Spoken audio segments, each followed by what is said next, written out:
ಇವತ್ತು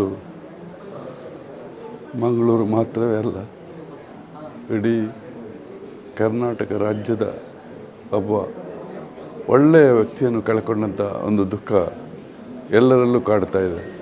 ಅದಕ್ಕೆ ಕಾರಣ ಇವತ್ತು ವಿನಯ್ ಹೆಗ್ಡೆ ಅವರ ನಿಧನ.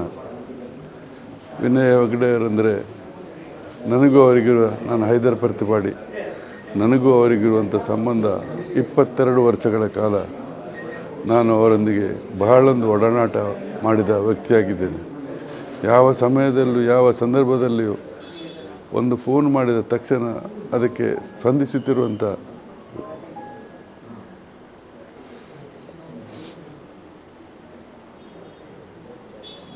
ವಿನಯ್ ಹೆಗ್ಡೆ ಒಂದು ನನ್ನ ಭಾಗಕ್ಕೆ ಅತೀವ ದುಃಖ ಉಂಟಾಗಿದೆ. ಅವರ ಇನ್ನೊಂದು ಲೋಕದ ಜೀವನ ಇಲ್ಲಿಗಿಂತಲೂ ಉತ್ತಮವಾಗಿ ನೆರವೇರಲಿ ಅಂತ ಈ ಸಂದರ್ಭದಲ್ಲಿ ಹಾರೈಸ್ತೇನೆ. ಜೊತೆಗೆ ಅವರು ಈ ಸಮಾಜಕ್ಕೆ ಕೊಟ್ಟಂಥ ಕೊಡುಗೆ, ಸಮುದಾಯ ಸಮಾಜಕ್ಕೆ ಅವರಲ್ಲಿರುವಂಥ ಕಾಳಜಿ ನಾನು ತುಂಬ ಹತ್ತಿರದಿಂದ ಕಂಡವ.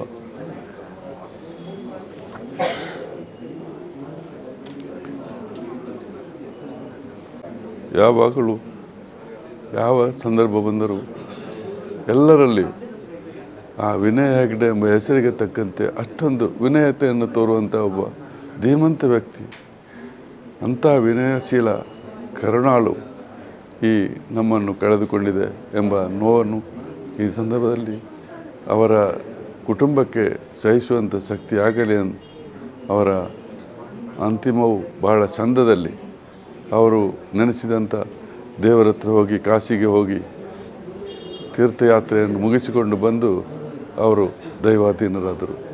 ಇದು ನಮಗೊಂದು ಬಹಳ ದೊಡ್ಡ ಕಾಣುವಂಥ ಒಂದು ಅವರ ವಿನಯ್ ಹೆಗ್ಡೆ ಅವರ ಅಂತಿಮ ಹೇಗಾಗಿತ್ತು ಅಂತ ಹೇಳುವಾಗ ಈ ರೀತಿಯಾಗಿ ದೇವರ ಮಂದಿರಕ್ಕೆ ಹೋಗಿ ಬಂದು ಅವರು ಅಂತಿಮ ಹೊಂದಿಕೊಂಡರು.